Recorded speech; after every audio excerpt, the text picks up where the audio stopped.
a Sports Beat presentation. Game Night Live kicks off now. Presented by KSL and 103.5 The Arrow.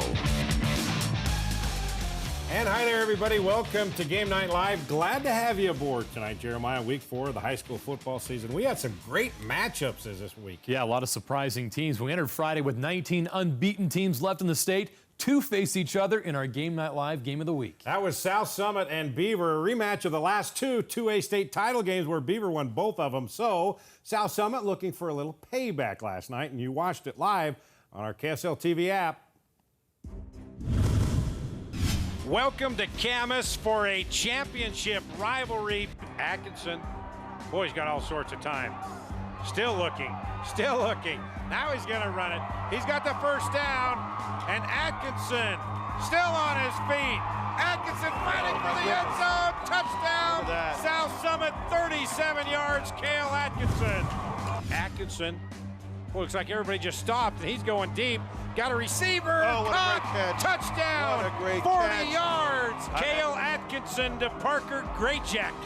Wow. Oh, Hollingshead right got a guy wide open at midfield. Into South Summit territory. Oh, what a stutter. And it's a touchdown. Touchdown, 70 yards. Porter Hollingshead to Rhett Jordan. Just like that, Beavers back into the game. We have come to the end of the first half. South Summit leading Beaver 14-7. First down and goal from the one. Beaver trying to tie it up, down 7. The handoff. Recovered by South Summit at the 5-yard line. The Wildcat defense comes up big again. Atkinson, boy, he's got some room if he wants it. Cale Atkinson's got a lot of room. Cale Atkinson at the 30. Atkinson's still on his feet. Oh my goodness, he's gonna go. He's gonna go for a touchdown. Look at him go. Cale Atkinson. Wow, what a play. Cale Atkinson, unbelievable. 57-yard touchdown run. Hold on, we got a flag. Oh, you gotta be kidding. Block in the back. Oh, man. First and 10 at the 15. Atkinson to the end zone. Caught. Touchdown. Keegan Strocker. 15 yards, and now South Summit in control of this rivalry game. Danzy. He might score Danzy going in the end zone. Touchdown. Jared Danzy. 16 yards for South Summit. So that will do it. South Summit, after 2 straight losses in the 2A state title games, they come back to get a win over Beaver. 30-7 is your final. Does this take away at all the sting of losing the last 2 state title games to these guys? I mean, a little bit, but then again, it's just a game. We got to keep going. We got to keep pushing. I mean, our ultimate goal is the state championship, so this is just one step to that goal. I think it means a lot to us, but like Jared said, it's just one step closer to our ultimate goal, state championship. So right now, it means a lot, but it kind of doesn't mean that much until the state championship. Scott Mitchell, Jason Buck calling the game with me on our KSL TV app. First of all, let's talk about the offense with the offensive guy. South Summit, what impressed you? Well, the quarterback for one. You know, Cale Atkinson was cutback Cale, and he had some amazing runs. He had a touchdown early in the game that really kind of changed the momentum, and then he just broke the back of Beaver High later in the game with some great runs. And then when he wasn't cutting back and having these awesome runs, he was throwing the ball to Keegan Stryker, who was he's the best player on the field tonight. Had some amazing catches and really put the game away for South Summit. Defensively, South Summit, they had to make a couple of stands inside the 20-yard line in the second half. That changed the whole complexion of a 7-point game. Oh, it changed the whole complexion. I mean, it was really a defensive battle through that first half, and both teams playing very well and great execution. And then you come out in the second half, and there's turnovers, and it went crazy. But South Summit, man, they made the stands when they had to, and then opened up the game at the end. All right, this is one championship rivalry game. We got another championship rivalry game Saturday at Little Valley Edwards Stadium. You got your U painted there. You got your Y, former Cougar, former Ute. All right, so we have a bet going on between you guys. What is that bet? Okay, so if BYU loses, all this lovely facial hair comes off of Jason except the mustache. We had a compromise. Painful. And then if Utah loses, then I have to wear one of those 1980s Tom Selleck mustaches for 6 months. They are so beautiful. They are the ugliest, most so Let's just see if we can Is the most, visualize that for a the second. most hit. Yeah, draw like one of those little mustaches on me here. All right. Just that. You know what? Your wife loves this beard, doesn't she, buddy? My wife loves this beard, my daughters, and they're ready to kill Scott for even All coming right. up with this bet. Why would they kill me? All right, guys, it should be fun. Next week, our Game Night Live is at Weber High School, Viewmont and Weber, and you can see that on our KSL TV app as well. All right, let's stick with the undefeated theme. 2 more went head-to-head in Bountiful. Viewmont off to a 3-0 start for the first time in 11 years, hosting 3-0 Skyridge. Let's pick it up in the second quarter, still scoreless. But Viewmont's going to find the end zone first. Davis Weir airs one out to Hunter Tyson in the back of the end zone to give the Vikings an early lead. Then right before the half, after a Viewmont turnover, Jaden Clemens to Alex Palmer. They hook up 43 yards, ties the game at 7 at the half. Second play of the second half, Skyridge running back Ma'a Toa makes one Viking miss, then he's gone. 69 yards. Falcons on top by 7 later in the quarter. He had a big night. Toa again. Instead of making the mess, he's just going to run him over. 21-7 Skyridge in the fourth quarter. Here comes Viewmont, though. Weird to Lucas Bushy. He's off to the races. It's a 61-yard catch and run. It cuts the lead to 7. After Viewmont kicked a field goal to cut the lead to 4, they have one final chance to take the lead. 20 seconds left. 4th down. Weir's pass falls incomplete. And Skyridge, in their second year of existence, is off to a 4-0 start. They'll host Spanish Fork next week. The battle for Provo, Timpview hosting the Provo Bulldogs, who are undefeated coming into this game, 3-0. But just like every year, the T-Birds will get the best of them this time. Peyton Madsen had a huge game. Makes a few cuts, takes his punt return down to the 2-yard line. Jake Biggs has the honors on the next play. It was 8-0 Timpview. Now to the second quarter, another Provo punt, and look who has the ball again. It's Madsen. The end zone proves elusive once again down to the 9-yard line. And then Amone Tuha is given the ball, and it's 15-0 Timpview. They end up winning this one 29-20 in this rivalry game. Kearns looking to go 4-0 to start the season. Visiting Olympus, Kearns leading most of the first half until right now. Harrison Creer throws a dart to Nick Ward, 2-point conversion. We're tied at 14. Then Creer gonna lob this one up to Noah Benny. Comes down with it. Titans lead 21-14, but that's when Kearns would get a big play from the defense.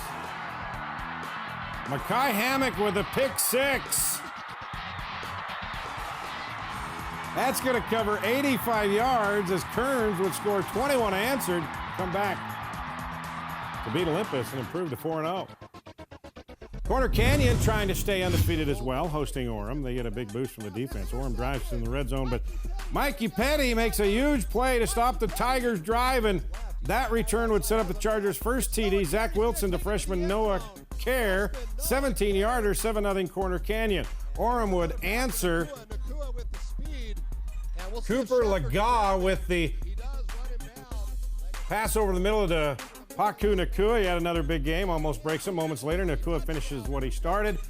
And then later, with Corner Canyon at 14-7, Orem in the red zone again and again. Laga picked off, this time by the Chargers kicker, Connor Ebeling. And tell you what, pretty good for a kicker, right? Not bad at all. He's going to take that all the way back for a 94-yard return. Corner Canyon remains perfect with the win. Granger hosting Brighton. Brighton's undefeated. Granger scores first, though. A great effort by Masesi Sanasi. Never stops churning his legs, and it pays off. He's into the end zone. But Brighton would answer that with 28 straight points. Quarterback Alex Zettler to Yvonne Hall. A 43-yard touchdown, one of 3 scores for Hall. Third quarter, go to the running back, Kepu Fafita. He gets to the edge, and he's going to take it to the house. Brighton remains undefeated with a 35-13 road win. The Battle of the Bobcats, Skyview hosting Madison out of Rexburg, Idaho. And Madison gave Skyview a scare. Quarterback Jordan Porter to Coy Backstein. Madison had a 14-0 lead on the road. Then Skyview would score 31 unanswered points led by their defense. Tony Torres, right place, right time. It's a pick 6 Skyview remains unbeaten with a 31-14 win. 2-1 Weber at Northridge. Second quarter we go. Weber's Austin Bartholomew finding Josh Carter bouncing off a couple of defenders. 8 yards for the touchdown. 10-0 Warriors. Weber on the move again. It's fourth down. Bartholomew to Hudson Shank. 33-yarder. Great grab. And then right before the half, hey, that worked so well. Let's do it again. Bartholomew to Shank. 23 yards this time. Weber shuts out Northridge to improve to 3-1. Staying in Region 1, Layton hosting Fremont down 7-0. Layton gets on the board. Austin Graham avoids the rush over to Paul Pincock. Nice grab, 28 yards. But after that, it was all Fremont. Dawson Sanford, Decade Hadley. Silverwood's got another Hadley, Jeremiah, and he's fast just like the rest of them. Yes, he is. 76-yard catch and run. Then the defense will get in on the fun. Heston Hobbs. I love that name. Heston Hobbs. Scoops up the fumble. There he goes. 38-yard return. Touchdown. Hadley, 160 yards receiving, 3 TDs. Fremont wins just from big, 38 as well. Sounds like someone who should be riding bulls. He may do. Well, old-time rivals last night in Tooele County, Tooele and Grantsville. Yeah, 58th meeting last night in a series that started in 1915. Both teams coming in 1-2, wanting a win desperately. Grantsville led this one 7-3. A lot of school spirit out there. Tooele knocking on the door. Quarterback Austin Miono for Tooele with a gritty play. Almost falls down, getting chased by defenders. Gets the pass off, and it's a touchdown. Conway Hogan brings it down. Let's go to the fourth quarter. Grantsville leading 21-17. Tooele near the goal line. Is it a fumble? Grantsville thinks so. The Tooele run called down. You make the call. Tooele would punch it in moments later. Nukaluve Halu gives the Buffaloes a 24-21 lead. Tooele had the ball. All they had to do was kill clock, but instead they fumble it. Grantsville forces a turnover. They have enough time for a field goal attempt. Timothy Parise sends the game to overtime, tied at 24. Tooele scores on their possession in overtime. Miono with the score. Extra point, no good. Grantsville needs a score to stay alive, but on fourth down, the pass is incomplete. Tooele gets it done in overtime. Moved to 2-2. Hey, remember last year Jordan beat Taylorville 91-83? Still worn out from that Get game. ready for another shootout. Taylorville, Dane Letuala with a 24-yard toss to Keaton Sawyer. But here would come Jordan and quarterback Crew Wakely. Finds the corner. B-Diggers tied up at 14. Jordan, they get the ball back. Fourth down. It's a punt, right? No, it's a fake. Bo McCray with the completion. The drive continues for Jordan. And then Jake Shaver, man, did he have a big night. He'll take over from there. He'll punch it across. 21-14 Jordan. Let's go to the second half now. Letuala. This guy's a big dude. He can do it with his legs, too, and you don't want to get in front of that guy. And he's got speed. 50-yard touchdown run. That ties it at 21, but Jordan can put up the points quickly, thanks to Crew Wakely. This time, a 44-yard touchdown. And then Wakely would do it again with another short TD run. Jeremiah, a mere 82 points scored in this one combined. Too much defense. That's 92 less than last year. Way Jordan too much wins defense. 49-32. All right, Ogden entered Friday with a 36-game losing streak. Tigers' last win, September 27, 2013. It's been a long time. Carbon entered with a 20-game losing streak going back to September 11, 2015. Something had to give on Friday night. They met each other on the field. Ogden up 14-13 in the second quarter, make that 21-13. Nick Freeman to Lawrence, 50 yards in the fourth quarter. The Tigers would clinch a win with another big pass play. Freeman with a big night. Irving Gastelum, 91 yards. He also had a 52-yard touchdown reception and an 80-yard run. He was busy. For the first time in 4 years, the Ogden Tigers take the victory formation. That 36-game losing streak is history. A rivalry game in southern Utah County. Maple Mountain took a big lead over Salem Hills. Cameron Dorney on the quarterback keeper. Breaking tackles, and he's got a lot of space. 80 yards of space for the touchdown. Eagles had a 24-7 lead at the half. Salem Hills would rally in a big way, though. This is Garrett Lloyd one of 3 touchdowns for Lloyd. This gave the Skyhawks a 25-24 lead. They score 32 points in the second half, and Salem Hills with an impressive rally. Well, in every community, you have that one family that is the first family of the high school. The Fales is that family in Beaver. Brady Fales is the principal. His wife Shanna is the cheer coach, and all 3 of his boys have played football at Beaver, including 21-year-old Payson. But this week, instead of getting ready for rival South Summit, the Fales spent their time in the hospital in Murray for a life-saving operation that they've been preparing for years.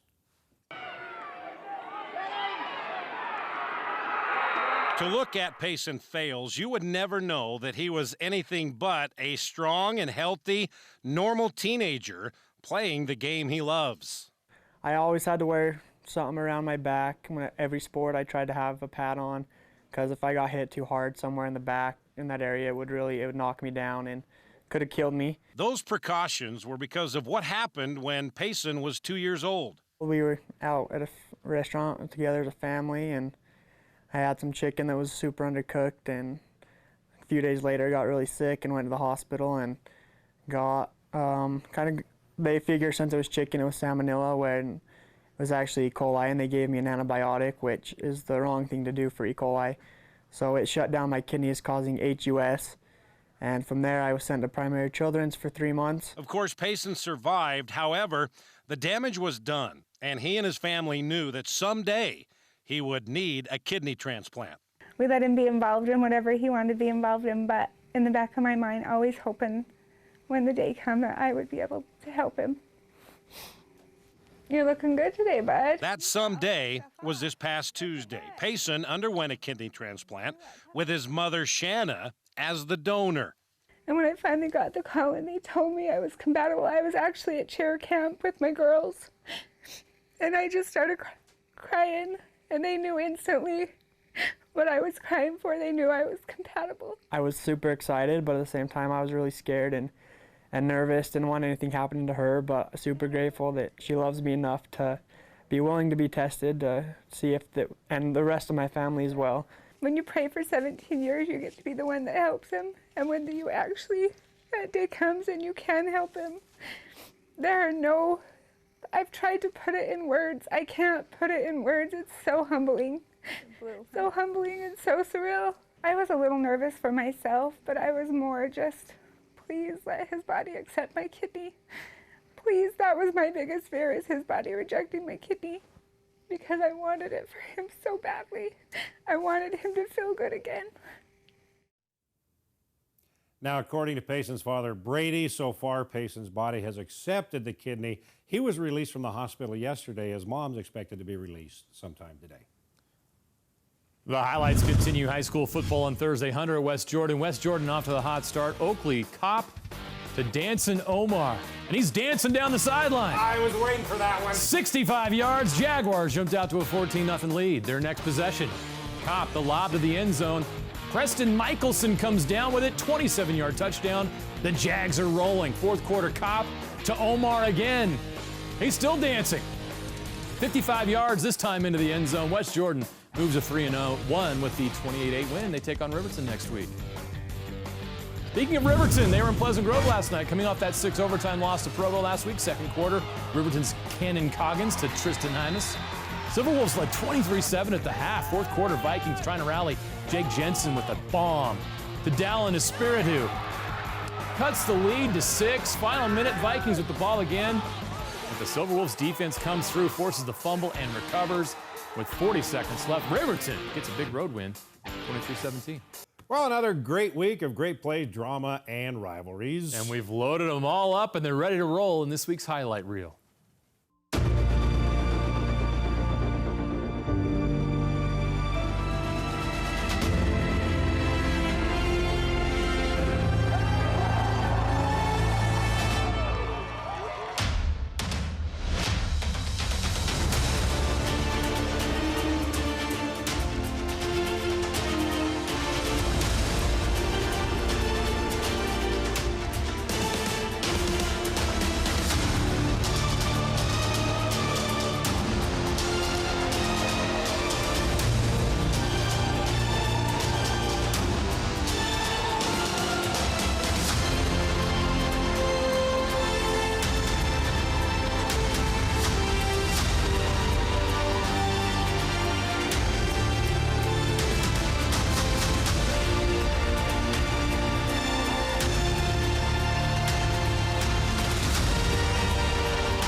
right, time for the primetime performers brought to you by Roseman University Dental College. American Force Bronson Barron, 320 yards passing, 5 TDs against the Harriman defense in the win. How about Ogden wide receiver Irving Gastelum? 80-yard touchdown run, 91-yard catch right there, and a 52-yard touchdown catch, and the Tigers win. Their first in nearly 4 years, ending a 36-game skid. Good for them. Braden Peterson of Box Elder, not 1, but 2 interceptions returned for touchdowns as the Bees get the win. That's it. We're done.